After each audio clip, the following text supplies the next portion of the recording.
ఒకే frame లో 4 big breakings back to back మనం చూద్దాము. ఫస్ట్ బ్రేకింగ్ న్యూస్, తెలంగాణ ప్రభుత్వ కీలక నిర్ణయానికి సంబంధించి సర్వేలో పాల్గొనని వాళ్ల కోసం మళ్లీ survey.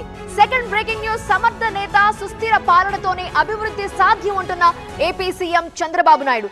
Third breaking news, Rahul గాంధీకి లక్నో కోర్టు సమన్లు, మార్చి 24న హాజరు కావాలంటూ ఆదేశం. Fourth big breaking news, France అధ్యక్షుడితో న్యూక్లియర్, స్పేస్, రక్షణ రంగాలపై ప్రధాని నరేంద్ర మోదీ చర్చించారు. ఈ 4 బిగ్ బ్రేకింగ్స్ ని డీటెయిల్ గా మనం ఇప్పుడు ఫోకస్ చేద్దాం. మొదటిది, సర్వేలో పాల్గొనని వాళ్ల కోసం తెలంగాణ ప్రభుత్వం మళ్లీ సర్వే చేపట్టనుంది అని భట్టి తెలిపారు. స్థానిక సంస్థల ఎన్నికలకు తాత్కాలికంగా బ్రేక్ ప్రకటించారు. బీసీ రిజర్వేషన్లు తేలిన తరువాతే ఎన్నికలపై నిర్ణయం ఉంటుందన్నారు డిప్యూటీ సీఎం భట్టి.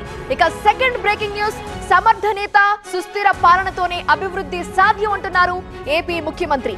భవిష్యత్తులో ఏఐ ప్రపంచాన్ని శాసిస్తుంది అన్నారు. గ్రీన్ ఎనర్జీలో 3వ వంతు సరఫరా ఏపీదే అన్నారు Chandrababu Naidu. Third big breaking news, Rahul గాంధీకి లక్నో కోర్టు సమన్లు జారీ చేసింది. ఆర్మీపై అనుచిత వ్యాఖ్యలు చేశారనే ఆరోపణల నేపథ్యంలో మార్చి 24న స్వయంగా హాజరు కావాలంటూ కోర్టు ఆదేశించింది. ఫోర్త్ బిగ్ బ్రేకింగ్ న్యూస్, ప్రధాని మోదీ ఫ్రాన్స్ పర్యటన ముగిసింది. ఫ్రాన్స్ అధ్యక్షుడితో న్యూక్లియర్, అలానే స్పేస్, రక్షణ రంగాలపై చర్చించారు. ఫ్రాన్స్ పర్యటన తర్వాత ఆయన అమెరికాకు బయలుదేరారు.